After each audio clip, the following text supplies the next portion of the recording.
As his forces struggle to make any real progress on the ground, the point where Russia has been making fake claims of city captures, Vladimir Putin knows that he always has his massive arsenal of long-range drones and missiles to fall back on.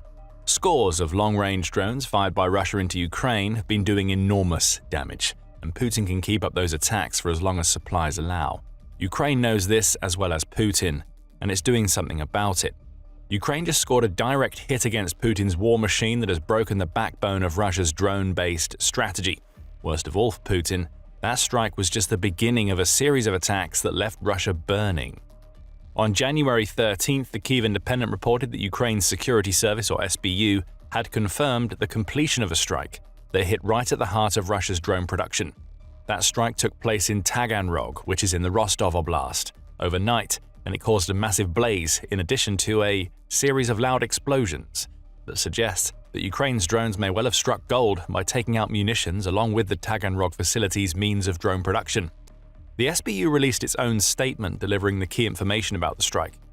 The SBU's Alpha Special Operations Center, together with units of the Ukrainian Navy's Forces and Equipment Group, struck the production buildings of the Atlant Aero plant, located in Taganrog, Rostov Oblast, Russia, the SBU declared, adding, "As a result of the strikes, a series of loud explosions and a fire were observed at the site." The SBU went on to point out that Atlant Aero takes part in the full cycle of Russian drone production, from design through to the manufacturing of a specific type of drone, and that this latest attack was another in a long-running series. Ukraine has been hitting Russia's logistics and production facilities hard ever since it gained the capability to attack Russian territory. And it does it because every production line that is halted or logistical node that is destroyed could mean dozens, if not hundreds, of Ukrainian lives saved. Plus, it often leads to more Russian deaths on the battlefield. Ukraine is whittling away at Putin's war machine, and Taganrog offers the latest example of how. News Sky has its own report on the SBU's latest strike, which shares a handful of details about how Ukraine managed to pull off the whole thing. The outlet points out that it wasn't drones that Ukraine used to take out the Atlant Aero plant. This time, Ukraine used missiles, which are typically capable of delivering far greater explosive force than the long-range drones Ukraine has used for such strikes in the past. Those missiles targeted the drone manufacturing plant's production buildings and workshops, both of which are needed for the assembly of the drones that Russia has been launching into Ukraine. The same outlet says that Ukraine didn't only target production facilities with its missiles, it also hit some of Atlant Aero's testing facilities, which will make the design of future Russian drones much more difficult to complete.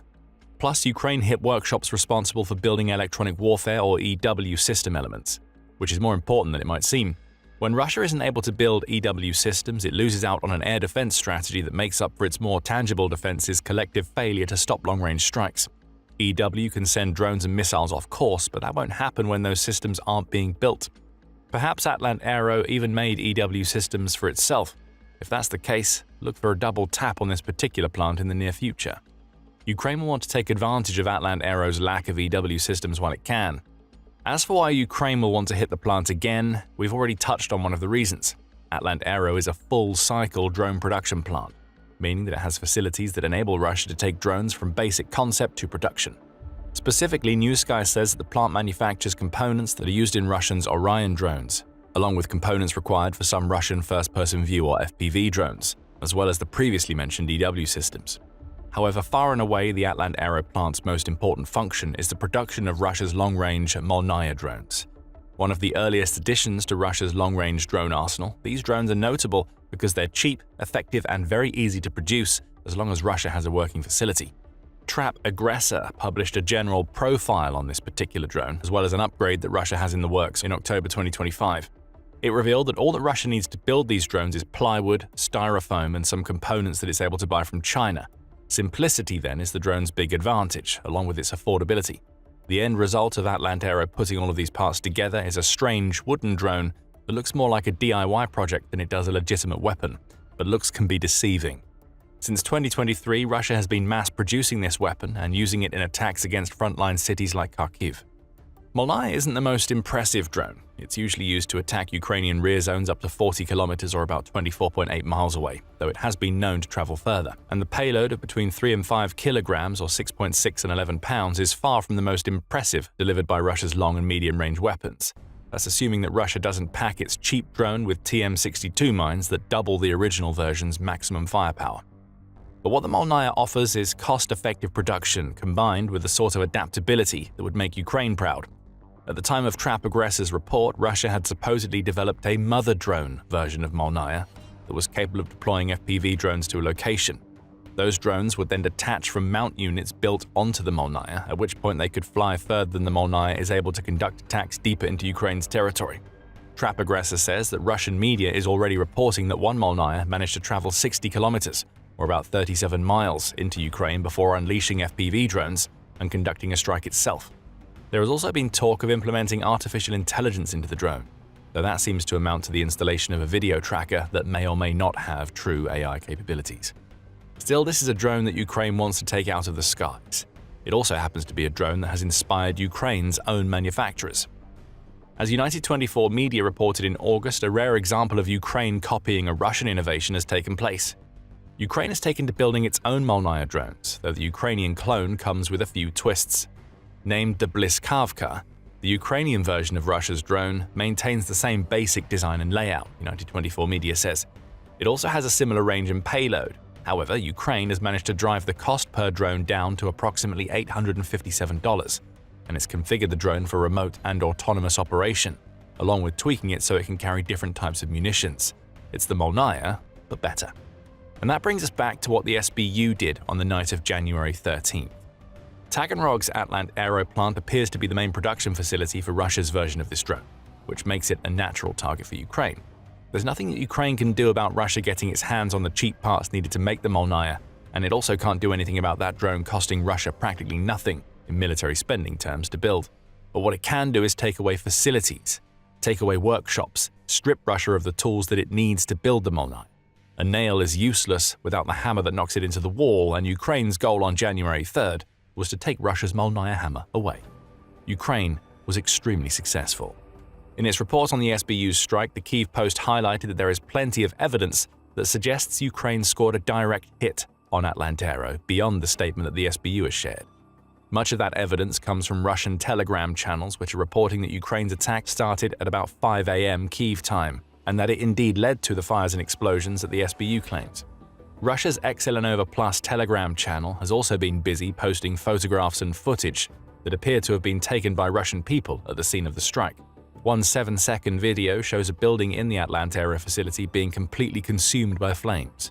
Even if that fire is put out, the building will likely be gutted to the point where Russia will have to rebuild or spend weeks, perhaps even months, bringing it back to an acceptable standard.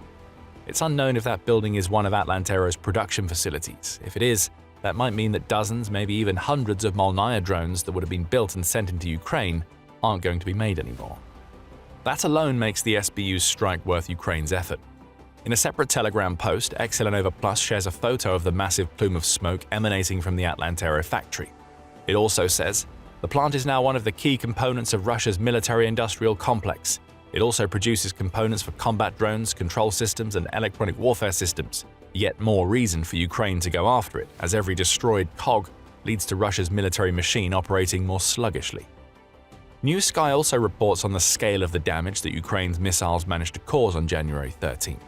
It says that the Russian authorities have, as usual, tried to pretend that Ukraine's attack was nowhere near as successful as it actually was. The old drone debris excuse hasn't been trotted out because Ukraine used missiles instead of drones. Not that we would put it past Russia to claim that drone debris had somehow caused the fires at Atlant Aero anyway. However, New Sky says that authorities in the Taganrog and Rostov regions have limited themselves to making vague claims about repelling the attack and shooting down targets, all while the plant was being attacked burned. This is akin to Iraq's former information minister, Mohammed Saeed al-Sahaf, dubbed Comical Ali by some arms of the media, claiming that US forces weren't in Iraq as American tanks actively rolled through the country. You just can't claim to have repelled an attack when the devastating outcome of that attack is clear for all to see. Frankly, Russia should be used to Atlant Aero burning. It's happened before. Ukraine hit the drone facility in Taganrog back in June 2025, as the Kyiv Independent reported at the time. In a surprisingly coy statement about the attack, the head of the Counter-Disinformation Center at Ukraine's National Security and Defense Council, Andriy Kovalenko, would only confirm that something had hit the Taganrog facility. Something unknown flew into the Atlant Aero plant in Taganrog, Kovalenko said in June, adding, This is an important node in the Russian military-industrial complex, specializing in components for combat drones and control systems. Kovalenko was clearly enjoying yanking a few chains with that statement, as it's pretty clear that Ukraine was being the something unknown that he talked about, unless Russia attacked itself, and you wouldn't put it past them. For what it's worth, Russian authorities reported that a wave of Ukrainian drones had attacked several regions on the night in question, including the Rostov area where Taganrog is located. Russia claimed to have shot down 40 of these drones, in addition to Rostov Governor Yuri Sliazar, making unsubstantiated claims about Ukraine's drones damaging a sports complex, a high school building, and residential buildings. There were no mentions of Atlant Aero from Russia in June 2025. The SBU has made it so that Russia has to work much harder to deny the existence of the flaming wreck that the plant has become in January. Atlant Aero had a pretty bad night, but if you know how Ukraine carries out its long-range attacks, then you've likely guessed that this drone manufacturing facility was far from the only target in Ukraine's sights on January 13. The Kyiv Post confirms this, stating that Ukraine also appears to have scored hits on the Beriev TANTK aircraft plant. Also based in Taganrog, this plant is an important repair and maintenance facility for Russian aircraft, not least because it's in a location that is fairly close to the border that Russia shares with Ukraine. That proximity to Ukraine means the plant is able to make quick repairs on the bombers that Russia uses to assault Ukraine's cities. The SBU has just shown that having a repair and maintenance plant so close to Ukraine just makes that plant all the easier to hit. Ukraine has also hit this plant before. In November, it unleashed a long-range strike on the plant that reportedly destroyed a pair of experimental Russian aircraft, the A-60 and A-100LL. Beyond hosting experimental planes, the TANTK plant is also responsible for repairing Russia's Tu-95MS strategic bombers, along with its A-50 Airborne Early Warning and Control Aircraft, or AEW&C. Being unable to repair the latter will be especially damaging to Russia. A-50s offer eyes in the sky for Russia, allowing it to detect aerial targets that it can take out using fighter jets, missiles, and other munitions. As far back as March 2024, Newsweek was reporting that Russia was running out of these vital aircraft in the wake of Ukraine having destroyed 2 of them since the start of 2024. Russia was believed to have just 6 A-50s left, so being unable to repair those aircraft now means that it won't be able to spot incoming Ukrainian aircraft, missiles, and drones in the future. We said earlier that a double tap was likely coming for Atlant Aero. Perhaps Ukraine will be keeping tabs on the state of Russia's unmaintained A-50s to figure out what else it can hit too. As if all of this wasn't enough to send Putin reeling, Ukraine's general staff has also confirmed that the country scored several more hits on Russian targets, most of these being in the occupied regions of Ukraine. In a Telegram post, the general staff said that Ukraine had managed to destroy a Tor anti-aircraft system, a P-18-2 Prima radar station, a Tunguska air defense system, and a concentration of Russian forces, all in the Zaporizhia region. In Donetsk, Ukraine also managed to take out an ammunition depot, a Tor system, and another concentration of Russian forces. This was a bruising night for Putin, and its ramifications may be further reaching than he expects. Let's focus on the drones for a moment. Though it's true that the Molnaya drones that were the specialization of the Atlant Aero can only just be classified as long-range drones, the Orion, for which the plant makes components, absolutely is a long-range drone. Odin reports that the drone has a 700-kilometer or 434-mile range, and that it can carry up to 4 guided missiles or bombs, in addition to having a maximum payload of 200 kilograms, or about 440 pounds. So it's fair to say that Ukraine just took out an important facility in the context of Russia's long-range drone campaign, and it needed to. Russia has intensified its use of long-range drones over 2025 and into 2026, to the point where they may now be Putin's best bet for causing damage to Ukraine. The New Voice of Ukraine demonstrated this in a January 13th report in which it said that Armed Conflict Location and Event Data, which is an independent global monitor, claims that Russia launched 26,327 drones at Ukraine in 2025. That's about 10,000 more than Russia launched in 2024, and it amounts to almost 2,194 drones per month. This is a ridiculous figure, and Russia has been using these drones to terrorize Ukraine's civilians as much as it has used them to destroy legitimate military targets. The perfect example comes from a January 13th report in The Guardian, which says that Russia has been targeting Ukraine's energy grid throughout the winter. According to the outlet, daytime temperatures in Kyiv can drop to as low as -12 degrees Celsius or 10 degrees Fahrenheit during the winter. Russia has been taking advantage of that fact with strikes that are designed to sap the will to fight and perhaps kill the vulnerable in Ukraine. The US has been taking more of an interest in Russia's long-range strategy of late. Also on January 13th, Al Jazeera reported that the US had accused Russia of partaking in a dangerous and inexplicable escalation of its Ukraine war, with missile and drone strikes seeming to lie at the heart of that escalation. The comments were made by the US Deputy Ambassador to the United Nations, Tammy Bruce, and they came in the wake of Russia deploying its hypersonic Oreshnik missile in an attack on Ukraine.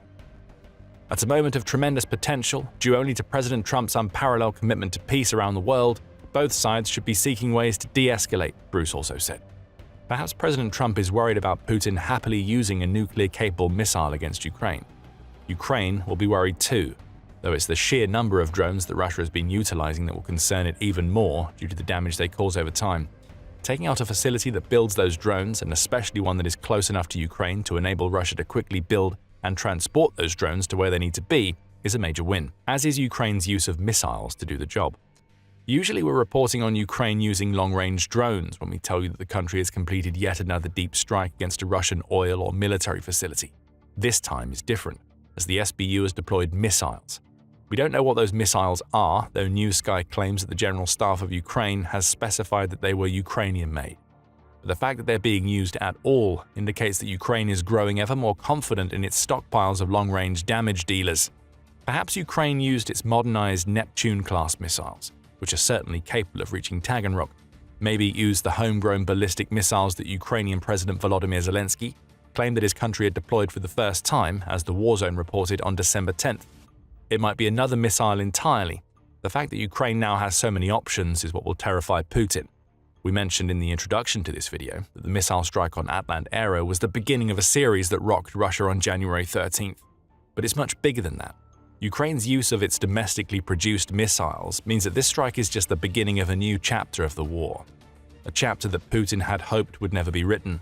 Ukraine isn't just building long-range missiles anymore, it's using them. And one of Russia's key drone-making facilities has felt their power. More missiles are likely to come. And if the UK delivers on its promises, Ukraine may be able to bolster its domestic missile stockpiles with a new short-range ballistic missile that could devastate targets in the border regions. Project Nightfall is officially off the ground, and the first of these new UK missiles, which are intended for Ukraine, may undergo testing as soon as the end of 2026.